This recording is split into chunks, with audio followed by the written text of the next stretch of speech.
pense que chacun d'entre nous a déjà vécu cette situation. T'as un choix à faire, un choix assez difficile, et tu sais pas quoi choisir entre toutes les options que t'as. T'as l'impression d'être figé face au choix que tu dois faire, parce que tu sais pas c'est quoi l'option qui va être la meilleure pour toi. Ça peut être différentes choses comme quelles études tu dois faire, si tu dois aborder cette personne qui te plaît ou pas, ou par exemple si tu dois accepter cette offre de partir vivre à l'étranger, ou non. Et t'as beau te demander qu'est-ce qui me plaît le plus, qu'est-ce qu'au fond je veux. T'as énormément de mal à faire des choix importants dans ta vie. Il y a une citation de l'écrivain Douglas Murray que j'ai entendue et qui me reste souvent dans la tête, à laquelle je pense souvent, et sa citation c'est « Dans la vie, on doit choisir ses regrets ». Et quand j'ai entendu cette citation, je me suis demandé mais qu'est-ce qu'il voulait entendre par là? Comment ça choisir ses regrets? Parce que moi quand je fais des choix, c'est que je vais avoir aucun regret. Avec un peu de recul, ma façon de penser était un petit peu naïve, elle était un petit peu bête. Et quand j'ai repensé à tous les gros choix que j'avais fait dans ma vie, il y avait toujours du regret.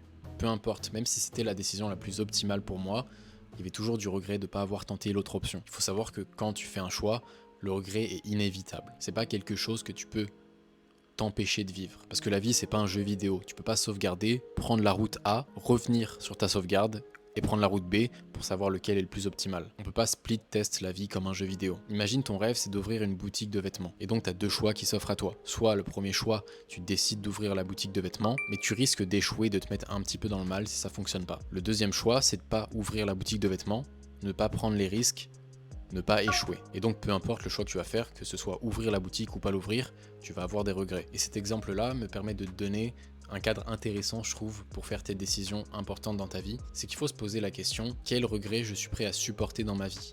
Avec quel regret je suis prêt à vivre? Est-ce que tu vas plus supporter les regrets de j'ai pas essayé, mais au moins j'ai pas échoué, ou je vais essayer, mais il y a des grandes chances que j'échoue et que quand je sois dans des moments difficiles, je regrette cette décision. Et dans les deux choix, comme on a dit, le regret est inévitable. C'est le jeu de la vie. Les regrets sont une caractéristique du jeu de la vie, c'est pas un bug. Et en pensant comme ça, tu peux pas t'en vouloir pour les choix que tu as par exemple opérés dans le passé et qui t'ont pas apporté les meilleurs résultats.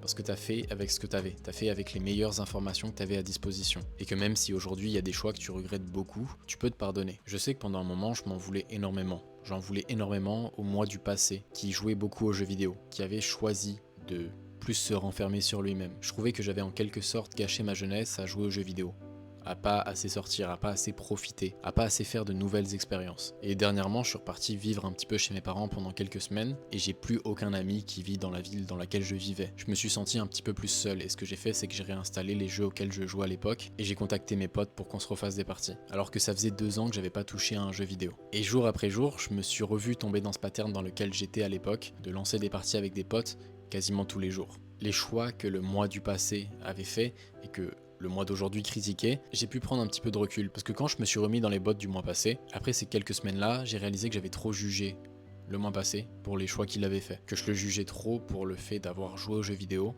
et d'avoir entre guillemets gâché ma jeunesse. Le fait que je me suis remis dans les mêmes conditions dans lesquelles il était, j'ai vu que j'ai fait les mêmes décisions. Je me sentais un peu plus seul et je me suis retourné vers les jeux vidéo. L'ancien moi a juste fait les choix qu'il pensait bons pour lui et j'ai pu me pardonner de ces regrets que j'avais. Peut-être que je regrettais d'avoir pas vécu assez d'expérience, mais je regrettais pas d'avoir vécu tous ces moments avec mes amis, les discussions que j'ai pu avoir et aussi le fait que ça a maintenu mes amitiés. Des amitiés qui durent quand même depuis un très long moment et que sans les jeux vidéo, j'aurais peut-être pas pu maintenir ces amitiés-là. C'est peut-être pas le choix que je considère comme le plus optimal aujourd'hui, mais c'est le chemin que j'ai pris et vu que je l'ai pris, je peux qu'en tirer des leçons. Je peux pas trop m'en vouloir. Au moins j'arrive à distinguer ce que je veux vraiment et ce que je veux pas vraiment pour ma vie. Il y a une phrase à laquelle je pense souvent et qui te compare à une équipe de foot. Mieux vaut perdre pendant une saison et s'avouer qu'on a été mauvais que faire semblant d'avoir gagné pendant notre vie entière. Tu peux prendre ta vie comme des saisons. Il y a des choix que tu vas faire qui vont peut-être t'amener au bas du tableau. Peut-être que tu vas donner ta confiance à un entraîneur, à certains joueurs, tu vas pas faire ta meilleure saison parce que tu auras tenté des nouvelles choses. Mais ça se trouve c'était à rien de pouvoir créer quelque chose d'exceptionnel. Et si t'avais pas suivi ton instinct, si t'avais pas donné cette confiance à ces joueurs-là, peut-être que tu aurais regretté plus tard de pas avoir essayé. Mais tant que tu te l'avoues que c'était pas la meilleure décision, que tu as appris de ça, que ces regrets-là, tu veux plus les revivre à nouveau. C'est ok, c'est pas grave, tu passes à la suite. J'ai remarqué que les êtres humains, on n'est pas très habiles pour choisir ce que l'on veut dans notre vie, mais on est beaucoup plus habiles pour choisir ce que l'on veut pas. Et en utilisant ce cadre-là, je pense que les décisions se font de manière plus facile. Alors j'espère que ce cadre-là va t'aider à faire des meilleures décisions ou à faire des décisions dans ta vie. Alors fais tes choix et surtout, fais les choses aujourd'hui pour le bien du toi futur. Bye bye.